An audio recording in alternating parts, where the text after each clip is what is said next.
समाना। मित्र ऐसा होना चाहिए जो दूसरे मित्र के दुख में पहाड़ की तरह खड़ा रहे और दुख सुख में अपने मित्र का साथ नहीं छोड़े। बोली गोविंद भगवान की। आज महाराज सुदामा ने जब उन जनों को सेवा, दोनों बालक आश्रम में आए, आकर के दोनों बालकों की महाराज शिक्षा पूरी हुई। पूरी होने के बाद में इधर सुदामा शिक्षा पूरी करके अपने घर चले गए। भगवान कन्हैया शिक्षा पूरी करके महाराज अपने धाम चले गए। भगवान कन्हैया तो द्वारका के राजा बन गए। सुदामा जब अपने धाम को गई, उन्होंने सुशीला नाम की कन्या के साथ में विवाह किया। विवाह करके महाराज घर आए। जब घर आए तो सुदामा अपना जीवन यापन करने लगे अपनी पत्नी के साथ। लेकिन महाराज दिन ब दिन सुदामा निर्धन होते गए। सुदामा के ऊपर गरीबी आती गई। गरीबी यहाँ तक आई कि सुदामा महाराज भीख मांगने के लिए द्वार द्वार जाने लगे। तो टाइम लगे। जब भीख मांगने के लिए जाने लगे तो महाराज दिन भर बेचारे जाते, भीख मांगते, दाता दाता चिल्लाते। क्या दशा है सुदामा की कि दिन भर बेचारे द्वार द्वार दाता दाता चिल्लाते। है किसी रोज भी घर के, अरे किसी रोज भी घर के, अरे आटा दाल न पाते।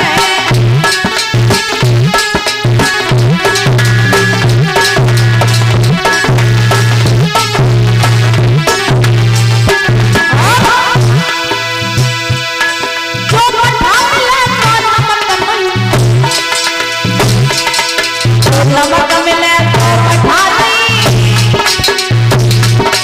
धर्मा में तुझ धर्मा में लोटा भर आटा मिला दी।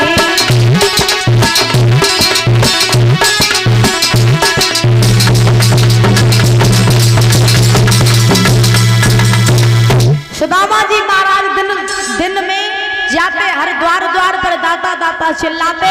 जो सज्जन होते वो सुदामा को भिक्षा दे देते, लेकिन जो दुर्जन होते वो सुदामा को धक्के मार करके भगा देते। एक बार सुदामा जी अपनी पत्नी सुशीला के पास में पहुंचे। जब पत्नी सुशीला के पास में पहुंचे तो सुशीला ने सुदामा से कहा, प्रभु जब बताओ, एक बात मेरे समझ में नहीं आती है। तो सुदामा जी बोले, कौन सी?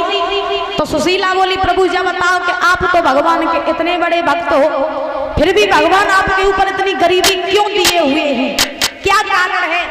तो महाराज जो सुशीला ने इतने वचन कहे तो सुदामा की आंखों में आंसू आ गए और सुदामा ने रो करके जवाब दिया, सुशीला क्या बताएं, हमारे ऊपर गरीबी इसलिए आ गई क्योंकि मैंने एक बार श्रापित चनों को चब लिया था।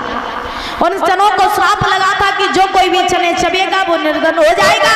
इसीलिए सुशीला मैंने उन चनों को चब लिया तो मेरे ऊपर गरीबी आ गई, और वो भी मैंने कन्हैया को बचाने के लिए चनों को चबा था। जो सुशीला ने अपने वचन सुने सुदामा के, तो सुशीला कहने लगी, प्रभु अगर आपने कन्हैया को बचाने के लिए चनों को चबा था तो फिर आप कन्हैया की शरण में जाते क्यों नहीं हैं? अगर आपके ऊपर इतनी गरीबी है तो आप कन्हैया की शरण में चले जाओ। और प्रभु जब आप कन्हैया की शरण में जाओगे तो हमें पूरा भरोसा है कि कन्हैया आपको इस निर्धनता से मुक्त कर देंगे। मेरी बात मानो तो आप द्वारका चले जाओ। जो इतने वचन कहे द्वारका चले जाओ। तो सुदामा कहने लगे हैं, सुशीला द्वारका तो हम चले जाएं, लेकिन तुम्हें नहीं पता है कन्हैया जो है वो द्वारका का राजा बन चुका है, और गांव में दीनहीन ब्राह्मण अगर मैं कन्हैया के पास में जाऊंगा तो वो मुझे पहचान नहीं पाएगा, बताओ मैं कैसे जाऊं? सुशीला बोली, प्रभु तुम्हें नहीं पता है, सुनो मेरी बात। कल स्वामी जाओ पूरी द्वारका और इस नगर में गुजारा नहीं है।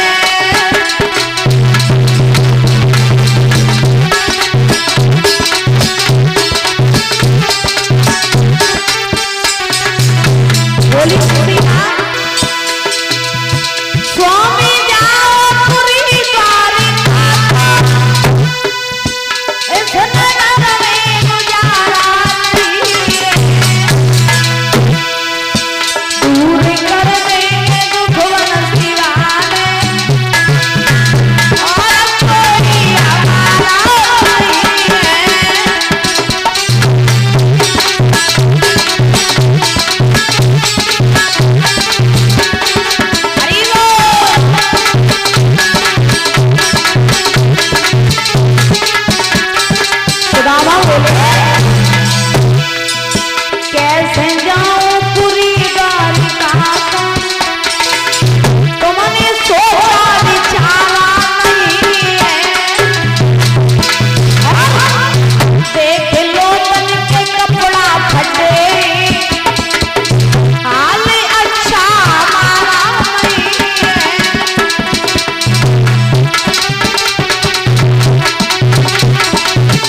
प्रभु द्वारका में आप चले जाओ, और जब आप द्वारका में जाओगे तो कन्हैया आपके सारे दुख दूर कर देंगे।